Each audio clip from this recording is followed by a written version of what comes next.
तुम क्या जानो रमसी, तुम्हारी बेटी तुम्हारे ही बेटे की नजर से बड़ी चादर ओढ़ती और दूसरों के पीछे छुपती रही है। आखिर बाप की सजा बच्चों को ही मिलती है, मगर जिनिया को ही क्यों? रमजी, तुम्हारी और भी तो बेटियां हैं, उनको भी सजा मिलनी चाहिए थी। तुम इस काबिल ही नहीं हो कि जिनिया के सामने तुम दोनों बाप बेटा नजर भी उठा सको। उसके दो दो साहिबान थे, मगर वो बेसाहिबान रही। अब तुम खुद तलाशो उसे, यही तुम्हारी सजा है। क्या मसला है जवार? अगर वो हमारे घर काम कर सकती है तो रमजी के क्यों नहीं? कजन है वो तुम्हारे बाबा के, मगर वो काम वाली नहीं है और बहुत छोटी है, कुछ नहीं समझती दुनिया को। जवार का लहजा कमजोर था, दलील गैर वाजे।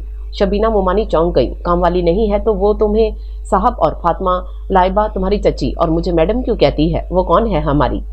ये कहने को उसे चची ने बोला है, उसकी मर्जी। और आप जानती हैं वो मेरी मंग। जवार की जुबान को ब्रेक लगा। वो इशरत फूफो की बेटी है। बात बदल कर वो इतना ही कह सका, मगर वो तो मर गई। शबीना ने सफाकी से कहा। कौन सा वो देख रही है और कौन सा जिनिया के मुंह में जुबान है जो वो किसी को बताएगी? तुम अपनी मंगनी एंजॉय करो और मेरा भी बोझ खत्म करो।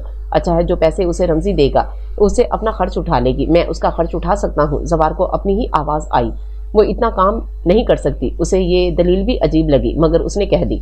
तुम्हारे साथ प्रॉब्लम क्या है जवार, वो बताओ। आखिर को एक मुलाजमा से तुम्हें क्या हमदर्दी है? मुझे कोई हमदर्दी नहीं, मगर वो लूज करैक्टर पेरेंट्स की बच्ची है और अहमर उसे अजीब नजरों से देखता है। मैं नहीं चाहता कोई सीन बने और कोई और नाजायज।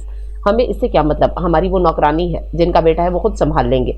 मैं बस जीनिया से जान छुड़वाना चाहती हूँ। सारा घर तो माशाल्लाह मेरी प्यारी बहू फातिमा ने संभाला है, फिर हम इस बोझ को क्यों ढोएं?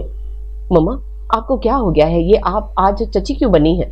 क्या हुआ है मुझे? वो अनजान बनी। जवार सर झटकता बाहर निकल गया।